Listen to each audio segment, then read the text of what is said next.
So some disheartening stats that I recently learned is that over 80% of Black-owned businesses in the United States fail within the first 18 months. And then from there, only 4% of those businesses make it past the 3-year startup point. For those that are not familiar with me, my name is Coach Denise, and I am the owner and founder of Never Stop Growing Coaching and Consulting. It is a coaching practice that believes in transforming the way you see yourself in order to expand your possibilities. I work with both individuals and social service and educational institutions in order to advance their human capital for more. What do I mean by human capital?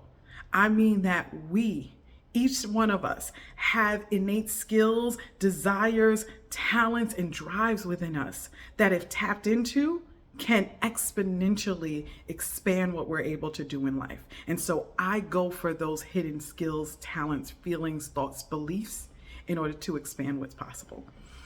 But here's why I started off this video with the stats. The reason why is because I'm a Black woman who owns a business. Now let's go into some more things. I'm a Black woman who owns a business, and I reside in the borough of the Bronx, where I was born and raised. Now, I love the Bronx, but if you know anything about the Bronx, New York, it has statistically been one of the lowest boroughs or counties by way of health outcomes, financial outcomes, and just overall quality of life trajectories for the residents of this borough.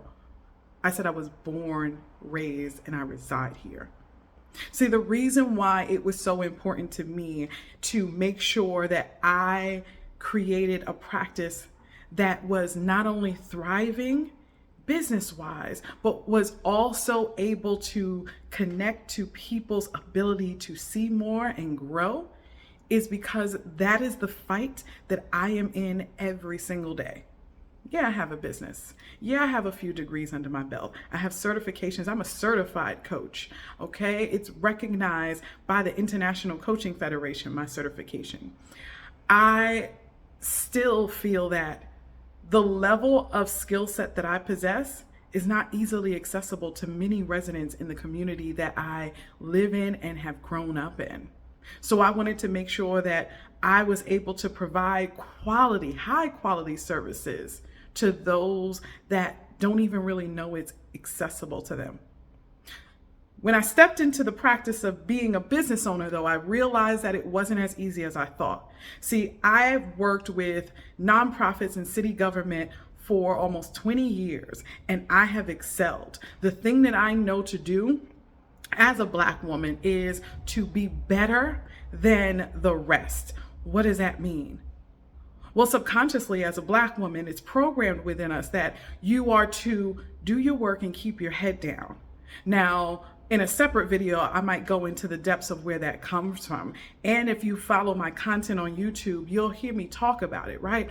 But the whole idea of the generational oppression that gets passed down to Black people in the United States, it's real. And I am not an exception to that. The thing about me, though, is that I keep pushing no matter what. And so my resilience has allowed me the opportunity to daringly start my own business and to try to pull people up with me. The challenge in the United States so far has been this. I told you the stats in the beginning. 80% of Black-owned businesses fail within the first 18 months. Only 4% of those make it past the 3-year mark. I am approaching my 3-year mark come August. And the thing that I've learned is that in order to get people to recognize me, I have to be 20 times better than the competition out there. But better in what area? Because we're not talking about skills. My skill set is impeccable because of that do your job and keep your head down mentality that was indoctrinated in me from generations back. See, the thing that we don't like to talk about is that we're still living in this space where that is the thing that Black people are constantly facing in terms of challenges with excelling in workspaces, right? It evolves, but what it's evolved to still keeps us about 10 paces behind the line.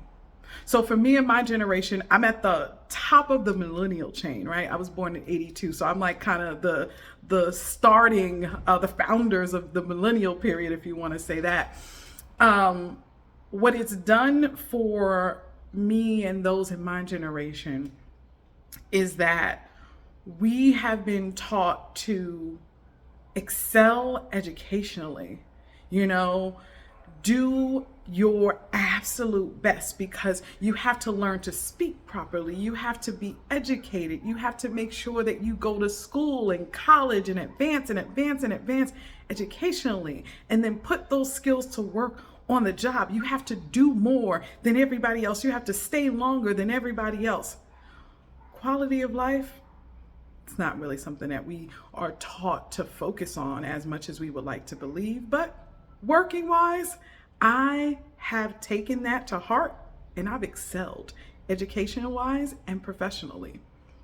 I've moved up the ladder within my jobs that I've held.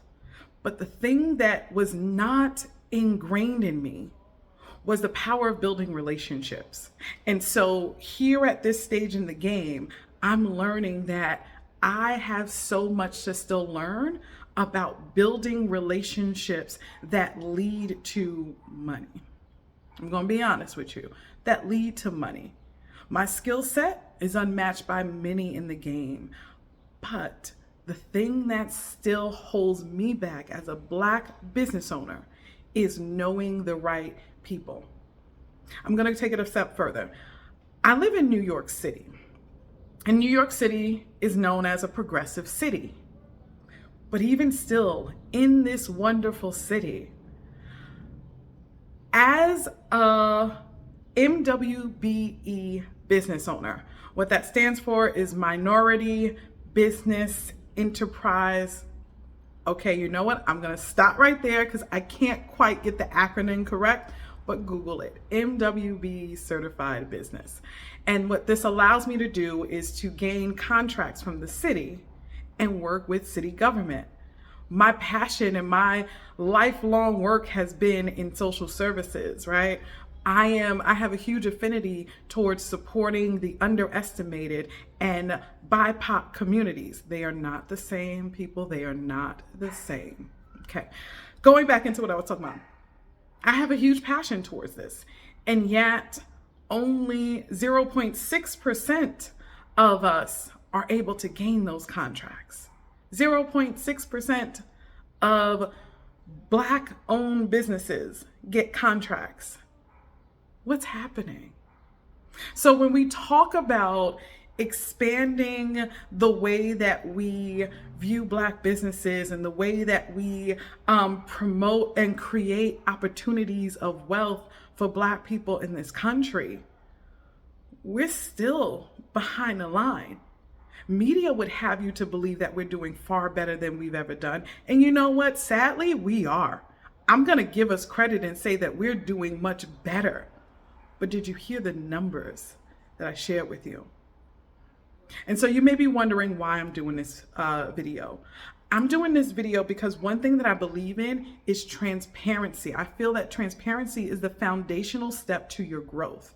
And so I'm making this video to transparently share with you why it is that I'm so passionate about what I do and the struggles that I have as a business owner, still trying to make sure that my reach gets out there so that I can partner with the right agencies and provide professional development support so that they can support the communities that they're servicing in a deeper, more intentional, and above all else, effective way. I'm also trying to make sure that the word gets out there about what NSG does to provide life support, life coaching to the individuals that are seeking to transform the way they see themselves from the inside out in order to make sure that they hit all of their desired goals and achieve their dreams, because we can. And the more that I am able to increase my reach, I am able to spread that message. And the more that message spreads by way of people experiencing the power of it, the more that we start to make dents and increases in those numbers.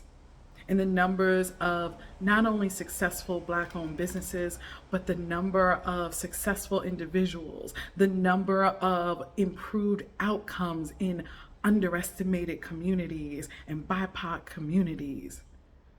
I'm making this video because this is my moment to share the other side of business ownership. When I'm at speaking engagements and I'm networking with individuals, a lot of people look at me and we have conversation and they're impressed and they're like, oh my gosh, you must be doing so great. And depending on what stats you look at, I'm doing phenomenal. But again, you heard the numbers. And so I could be doing so much better. But that's where you come in. Spread the word. Let's keep this conversation circulating. Let's find out what it would look like if we were to collectively come together and talk about the advancement of the Black community. Let's talk about what it would look like if social service agencies were to partner with NSG and more practices that looked like me and that had startup stats like mine, meaning that we were newer to the business game, because there's something to be said about new.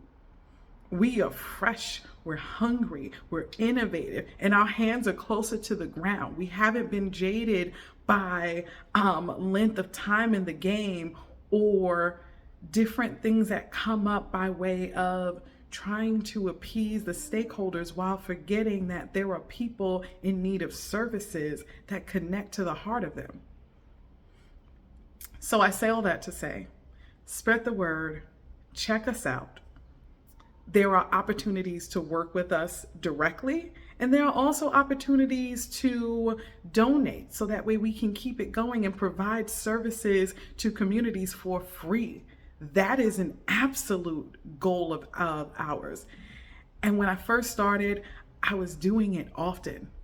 And then I recognized that I still live in New York City, honey, and I gotta live. So share, check us out. In the meantime, never stop growing. Bye, y'all.